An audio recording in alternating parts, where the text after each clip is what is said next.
Good morning everyone, আশা করি তোমরা প্রত্যেকে অনেক অনেক ভালো আছো। প্রতিদিন আমি দেখতেই পাচ্ছ প্রকৃতি দিয়েই ফটো তোলার চেষ্টা করি। আজকের ওয়েদারটা কেন জানি না এরকম মেঘলা মেঘলা হয়ে রয়েছে, মানে খবর নিলাম কলকাতার দিকে খুব বৃষ্টি হচ্ছে, তার জন্য সম্ভবত আমাদের দিকটা এতটা মেঘলা।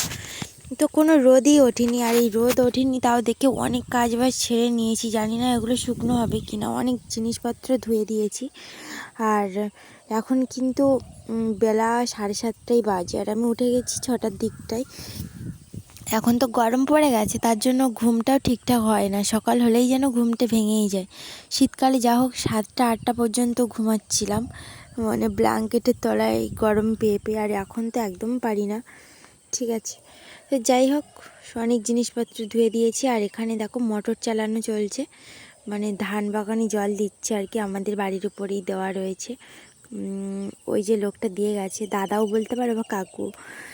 তো বেশ রোদ উঠেছে এখন।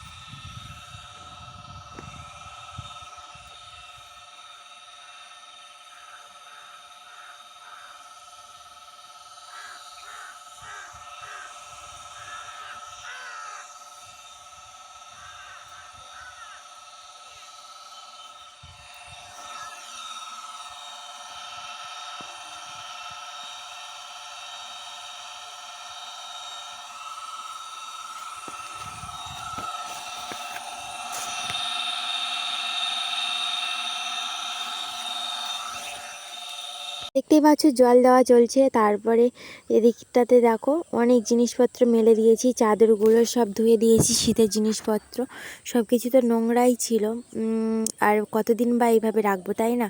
তারপরে এই যে দেখো বাগানের দিকটাতে কাঁথাটাও মেলে দিয়েছি, কারণ এতটাই বড় বড় কাঁথা যে দড়িতে দিলে না দড়ি ছিঁড়ে যাবে একদম। আর আমাদের বাড়িতে বেশ বড় বড় কাঁথাই করেছে মা, আর বেশ মোটা মোটা, তাই জন্য। আর দড়ির অবস্থাও খারাপ, দড়িটাও ঢিল ঢিল করছে আর কি। হালকা জিনিসটা নিতে পারে, ভারী জিনিস একদম নিতে পারে না, তার জন্য। তো কাঁথাটা অবশেষে আমি মেলে দিয়েছি।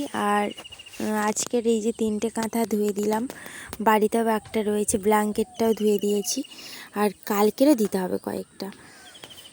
আর তাছাড়াও বা হঠাৎ করে আমার একটা মানে ডাক চলে এলো যে আমার কম্পিউটারের মানে এক্সাম হয়েছিল, তার সার্টিফিকেটটা নেওয়া হয়নি। তো সেখান থেকে ফোন করে ডেকে নিল আমাকে যে তুমি তো পাওনি, তো চলে এসো সরাসরি, আজকেই দেওয়া হবে।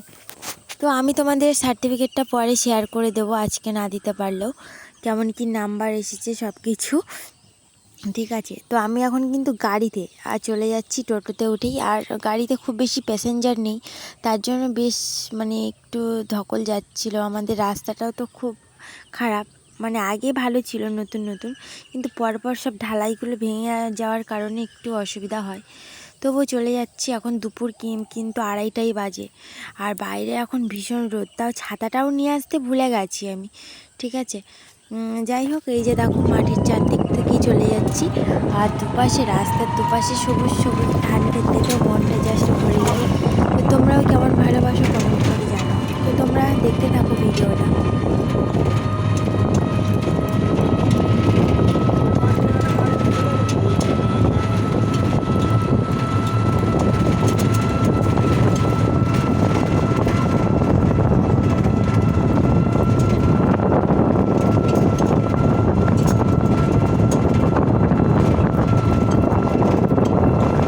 অবশেষে চলে এলাম আমাদের খেয়াঘাটে, এটাই হলো সেই বিদ্যাধরী নদী। সেদিন তোমাদেরকে একটা রিসর্টও দেখিয়েছিলাম, এই নদীটা সেই রিসর্টের পাশ থেকেই গিয়েছে আর কি।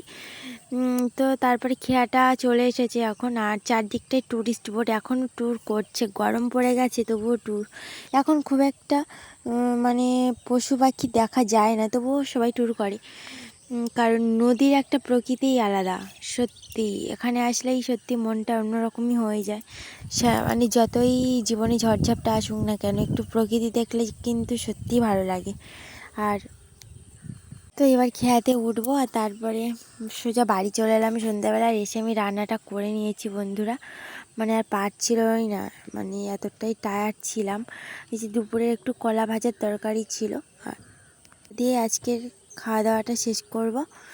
ঠিক আছে, আর ব্লগটা বেশি কন্টিনিউ করতে পারলাম না, খুব জার্নি হয়ে গেছে, দুপুর গিয়েছি তো। তো টাটা, ডিমের ঝোল হয়েছে রাতে।